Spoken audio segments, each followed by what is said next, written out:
Welcome back to the Technology of Beauty, where I have the opportunity to interview the movers and the shakers of the beauty business.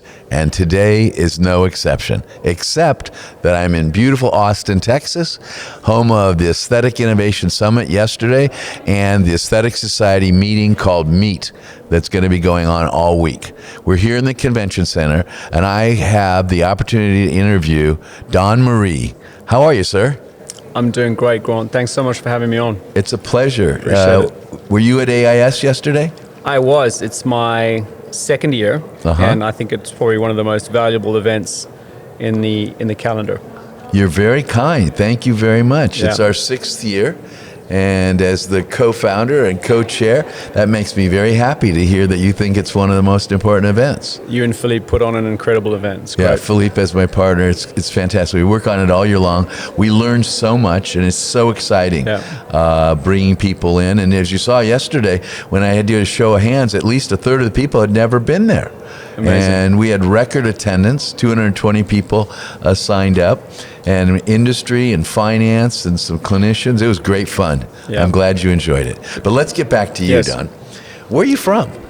I was born in Cape Town, South Africa. That's what I hear. Yeah. How long did you stay in South Africa? I was there. I left when I was 21, so about 99, and then moved to London in 2000. And where are you now?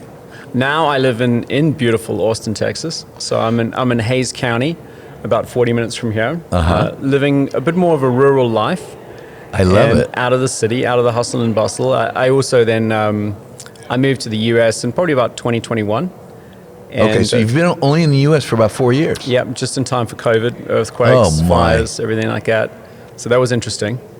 And then moved out of California to Austin probably a year and a half, 2 years ago.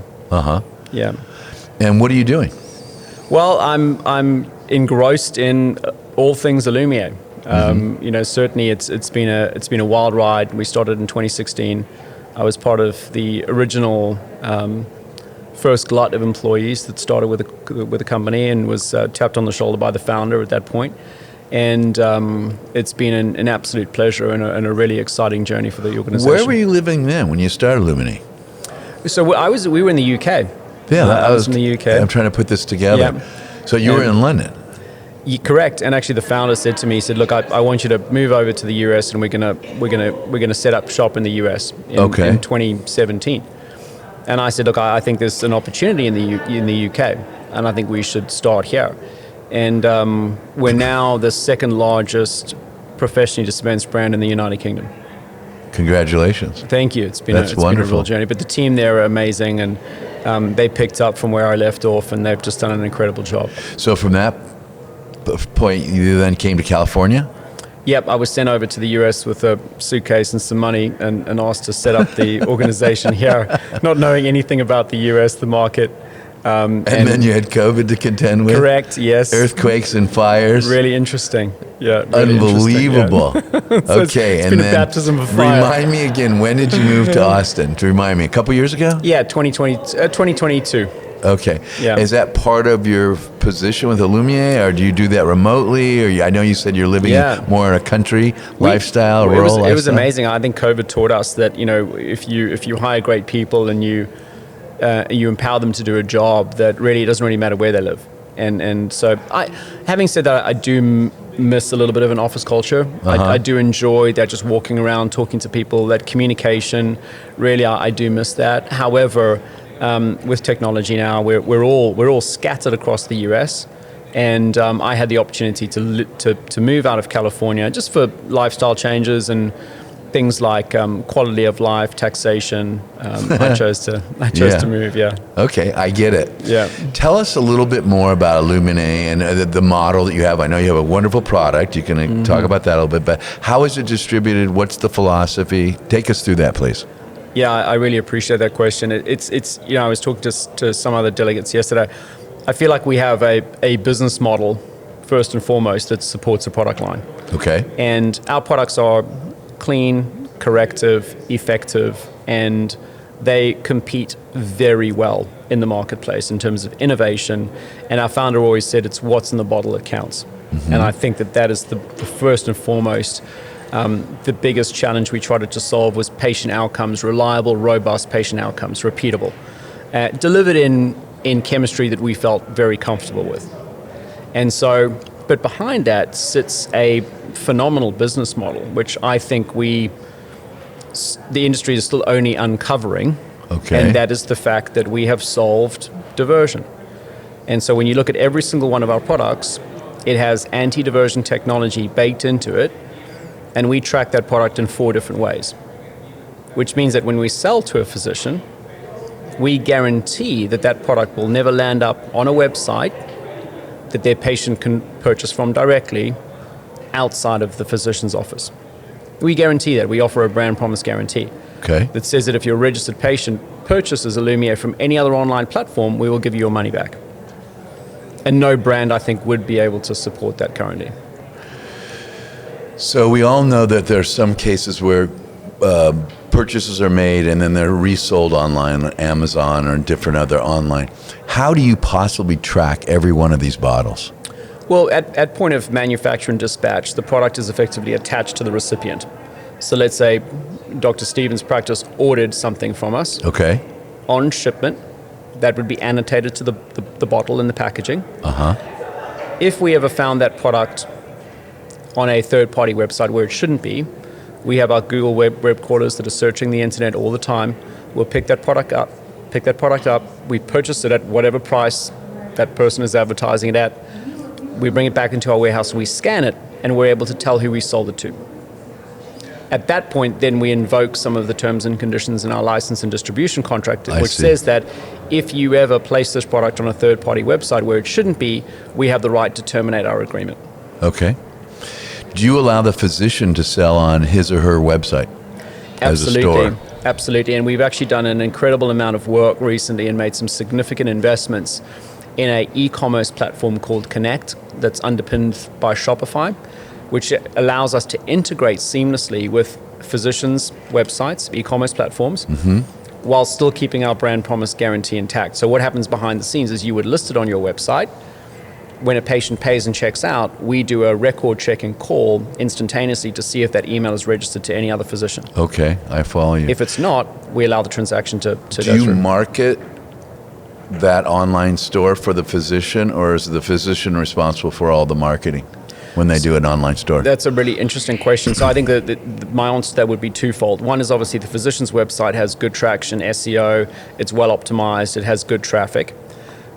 Our Connect platform actually acts as a beacon, a marketing beacon for the industry, because what we do on that Connect platform is we list all of our providers. Okay. So if I'm looking for a clean corrector product, maybe it's a physical only sunscreen, I'll be Googling, I'll find Illumier, will pop up, I'll go on the website, I'll see the practice in Marina Del Rey, I'll go like, that looks good. I can actually check out online instantaneously without you or your providers being involved in that transaction. You will receive 50% of them, or you will receive a margin of 50% or 100% profit paid to you in cash. We take care of all the logistics. The logistics, there's a 13.5% margin lost in logistics anyway, right? Okay. And because we price control all of our products, effectively you're receiving the full margin. So the patient checks out with $200, you get $100 in cash. We send that product to the patient. The objective is for it to act as a patient capture funnel for your business. Okay. The average cost of customer acquisition for a medical spa or a plastic surgery office is between $500 and $600 per customer. Yep. So every new patient that walks into the door, there's a cost associated to that. So effectively what we're doing is we're supplying a free patient funnel to you for people that have bought Illumier, and in that process, you will also receive 50 cents on the dollar for every transaction. How do you determine which physician you refer this purchaser to off of your own website? So that's up to the patient. The patient will be served up a number of practices within a X mile radius. They can then... So it's geographical? Correct, yeah. So you do have a geographical locator? Yeah, correct. Okay, so 20 miles, 10 miles, 5 miles, what? Yeah. And that's how it's determined? We will be introducing gamification, so where a practice is a rose gold user as such, and they're ordering in volume, they will be served up first. Okay, that makes sense. If they've attended our training, if they've done all the education, if they are fully engaged in the brand, likely they will be served up first in the future. But at the moment, it's just generic. But it's still geographical. Correct. Somebody from searching in New York is not going to get referred to a prime gold person in, say, California. No. But what we find, which is interesting, is we might have someone who's traveling to New York who has forgot their cleanser and their sunscreen, is Googling product, searches product, pays for product, then moves back to Wyoming, but still continues to purchase through that physician. And for the original physician. Correct, yeah. Okay. So it's our Connect platform is geographically ubiquitous to some degree. And these purchasers are tagged. They're tagged or branded for life. Okay. Yeah. Interesting. They would have to physically contact us to ask to be moved to another physician. Okay. Yeah, which is we've never experienced in 8 years of operation. Couple of the questions about the product line. Are you using any exosomes? Since everybody's talking about exosomes, yesterday was the buzz, as it's been for 2 years at AAS. Or growth factors or other peptides? We are certainly, peptides are something that we are big advocates of and include that in a number of our products. In and amongst that would be our Everactive CNE, which is our hero product. We found a way to effectively preserve L-ascorbic acid until the point of usage, which is very novel. We're very excited by that, and that is combined with a peptide. Growth factors, exosomes, we are, I wouldn't say governed, but we want to make sure that we're EU friendly in terms of formulation. We're in over 20 countries at the moment, so we have to give some consideration to how we formulate with regards to the rest of the world. Sure. Yeah. And what is allowed in the US is unfortunately, as you know, is not allowed in Europe. So things like growth factors, human-derived, etc., are it's not something that the EU supports at the moment. That'll be an interesting development over the next few years, certainly. I mean, that's the buzzword, right? Yeah. And autologous, non-autologous, and human, non-human. And on, and secretomes, and we're hearing all about it. It is very exciting. I think with GLP-1, like the whole peptide, everyone's just like, it's exploding. Absolutely, no question about it. Well, it's a very interesting model, and you have a wonderful product. I am very familiar with the CNE and some of your other products. That's high praise. Thank you. It's great having you on the show, and I wish you the very best. It's an honor to be here, and thank you so much for the invitation. That's our pleasure. Thank you. I hope you watch The Technology of Beauty also, and I hope you're a subscriber. I'm a regular viewer. And I hope your employees are subscribers. They are indeed. Okay, we're going to share this with all of our customer base and our entire team across the globe, and we love being on your podcast and also having the opportunity to attend AAS. Fantastic. Well, welcome, and look forward to seeing you again soon. Thank you, Dr. Stevens. Take care. Cheers. Cheers.